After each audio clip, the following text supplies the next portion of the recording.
अल्लाह तबारक व ताला की अस्माए हुस्ना में से 11वें नंबर के नाम पर बात करेंगे और वह अल-मुतकब्बिर। अलमुतकब्बिर। अल-मुतकब्बिर और अल-मुतकब्बिर जो अल्लाह तबारक व ताला का जो है वो गोया कि ख़ासा है, आप खसूसियत के साथ आपका नाम है, क्योंकि मुतकब्बिर आपकी ज़ात के अलावा कोई और नहीं हो सकता। तो लिहाजा मुतकब्बिर उस ज़ात को कहते हैं कि जिसके अंदर इस दर्जे की बड़ाई और अज़मत पाई जाती है कि ऐसी बड़ाई और अज़मत उसके गैर में नहीं है। यही वजह है कि अल्लाह तबारक व तआला ही मुतकब्बिर है, अल्लाह के अलावा कोई और मुतकब्बिर नहीं हो सकता।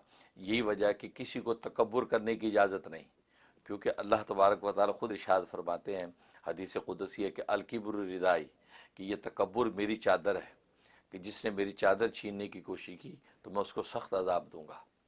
तो इसलिए जो तकब्बुर की किसी को इजाज़त नहीं, क्योंकि ये मुतकब्बिर ज़ात के सामने बड़े बड़े मुतकब्बिरीन शहंशाहों की गर्दनें झुक जाती हैं और आसमान और ज़मीन का एक वसी निज़ाम उसकी मुतकब्बिराना ताकत के सामने ही जो है सरनगू हैं। तो ये मुतकब्बिर ज़ात, और इस नाम की बड़ी फजीलतें हैं। इस नाम की जो आदत हैं वो 662 हैं, 662 कि 662 इसकी आदत हैं। और ये जो कुरान करीम में एक जगह आया है नाम, पूरे कुरान में एक जगह ये नाम आया है, वो सूरत हशर के अंदर ये नाम जिक्र किया गया है। तो जहाँ तक इसके फ़ज़ाइल व फ़वाइद का ताल्लुक़ है, तो एक फ़ायदा इसका ये है कि अगर किसी में बेहयाई हो और या बेहयाई पैदा होने का अंदेशा हो, जैसे यहाँ आजकल औलादों के अंदर अंदेशा होता है कि बड़ी हो जाएंगी औलादें, बाहर के माहौल में जाएंगी तो कहीं बेहया ना हो जाएं, यहाँ के माहौल का असर ना ले लें, उसमें बड़ी इसके अंदर तासीर है कि अपने बच्चों पे रोज़ाना 10 मरतबा पढ़ के फूंकते रहें, सिर्फ 10 दफ़ा। अल मुतकब्बिर अलिफ लाम के साथ पढ़ें, भले या मुतकब्बिर या के साथ पढ़ें, तो 10 दफ़ा पढ़ के उस पर फूंक दिया करें। तो बेस्ट तरीका है कि जब वो स्कूल जाने लगें तो उस वक्त जाने से पहले 10 दफ़ा हर बच्चे पे फूंक दें। और ये बड़े के लिए भी है, छोटे के, जिसके अंदर ऐसा अंदेशा है या ये बेहयाई का उनसर उसके अंदर है, तो ये इसके अंदर सख्त ज़बरदस्त तासीर है। और ये 120 दिन तक करना है इंशाअल्लाह। उसके अंदर हया और उसके अंदर एक ख़ास किस्म की जो अदब पैदा हो जाएगा। और दूसरा इसके अंदर तासीर है कि रात में अगर कोई चौंक के उठता है, डर के उठता है, या रात को डरौने ख्वाब उसको आते हैं, बच्चा या बड़ा है, तो 21 मरतबा ये अल मुतकब्बिर या मुतकब्बिर कह के जो है वो वर्द करके अपने ऊपर दम कर ले, या माँ अपने बच्चों के ऊपर दम कर दे, तो 21 मरतबा पढ़ के तो वो डरौने ख्वाब नहीं आएंगे और ख्वाब के अंदर डरेगा नहीं।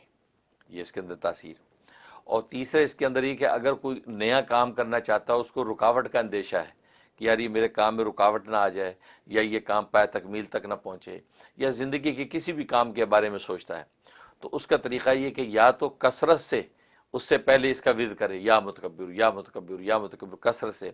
और ज़रा कसरत का अंदाज़ा हर आदमी को होता नहीं, तो बेहतर ये है कि अदद हो वो 1100 का, 1100 मरतबा या मुतकब्बिर पढ़ के अव्वल आखिर 11 मरतबा दुरूशी पढ़ के जब वो दुआ कर ले कि या अल्लाह ये काम मैं शुरू करने लगा हूँ, इसमें किसी किस्म की कोई रुकावट ना है, अपने रहमत व फजल से पाए तकमील तक पहुँच जाए। अगर जो है 1100 नहीं पढ़ सकता तो 313 दफ़ा पढ़ ले, 313 दफ़ा पढ़ के और जो उसके बाद ये दुआ कर ले, इंशाअल्लाह जो काम रुकेगा नहीं और अपने पाए तकमील तक पहुँचेगा। ये इसके अंदर तासीर। और एक तासीर है कि वक्त का बादशाह है या किसी इदारे का हाकिम है, वो ये चाहता है कि उसके इख्तदार को इस्तेकाम रहे, उसकी बादशाहत को इस्तेकाम रहे, और जब वो तमाम रियायत जो है उसकी ताबे होकर चलती रहें, उसके लिए इसमें बड़ी ज़बरदस्त तासीर है। ये इसका जो अदद है 662, 662 मरतबा पढ़ना है और 662 दिन तक पढ़ना है। अच्छा। हाँ, बस इतना पढ़ ले, बस समझो हमेशा के लिए जान छूट गई।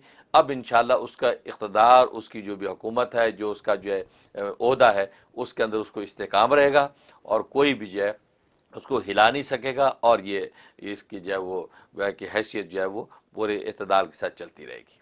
तो 662 दफ़ा इसका विर्द कर सकता है। और एक ये है कि अगर जो है दुश्मनों को खौफ है किसी को, या दुश्मन जब मुझे तकलीफ पहुंचाएंगे, या दुश्मन मेरे कामों में रुकावट डालेंगे, मेरी हैसियत को मजरू करेंगे, उसके लिए इसमें बड़ी तासीर है कि ये इंसान जो अपने अपने नाम के अदद के मुताबिक, अपने नाम के अदद के मुताबिक जो है इसका विर्द करे रोज़ाना। अगर उसके नाम के अदद 111 है मसलन, तो 111 मरतबा रोज़ाना किसी एक नमाज के बाद जो है वो पढ़ के अव्वल आखिर 11 मरतबा दुरूद शरीफ पढ़ के दुआ कर लिया करे, इंशाअल्लाह दुश्मन बदगोई से बाज आ जाएंगे और ये मंजिल को पहुंच जाएगा। और एक तासीर है कि अगर चाहता है कि बेटा पैदा हो, तो उसका तरीका ये है कि बीवी के पास जाने से पहले जो है वो 10 मरतबा इसका विर्द कर ले। भले उसको या मुतकब्बिरु कह के विर्द कर ले, भले अल मुतकब्बिरु का विर्द करके अपने ऊपर दम कर ले, फिर जो वो मुकारबत करे। इंशाअल्लाह जो अल्लाह की रहमत जब होगी तो बेटा पैदा होगा। ये ज़बरदस्त तासीर है इसमें। तो ये इसके फ़ज़ाइल फ़वाइद। और जहाँ तक ख्वाब में ताबीर का ताल्लुक़ है, अगर ख्वाब के अंदर ये नाम लिखा हुआ देखा या सुना, इसका मतलब है कि अल्लाह तबारक व तआला इसको फ़र्ज़ंद सालेह अता फ़रमाएंगे, यानी इसको औलाद नज़ीरा, ये बेटा अता फ़रमाएंगे, बशर्ते कि उसकी बीवी हामिला हो। अगर बीवी हामिला है, इसका मतलब इसको बेटे की बशारत अल्लाह तबारक व तआला दे दी है। और अगर औलाद का ऐसा कोई सिलसिला नहीं है, तो फिर इसका मतलब है कि अल्लाह तबारक व तआला इसके मर्तबे और इज़्ज़त में इजाफ़ा करेंगे। और किसी ओहदे मनसब के ऊपर अगर कायम है तो अल्लाह उस ओहदे और मनसब को तूल दे देंगे। इसको जो है बहुत ही आसानी राहत के साथ जो है काम करने की तौफीक होती रहेगी।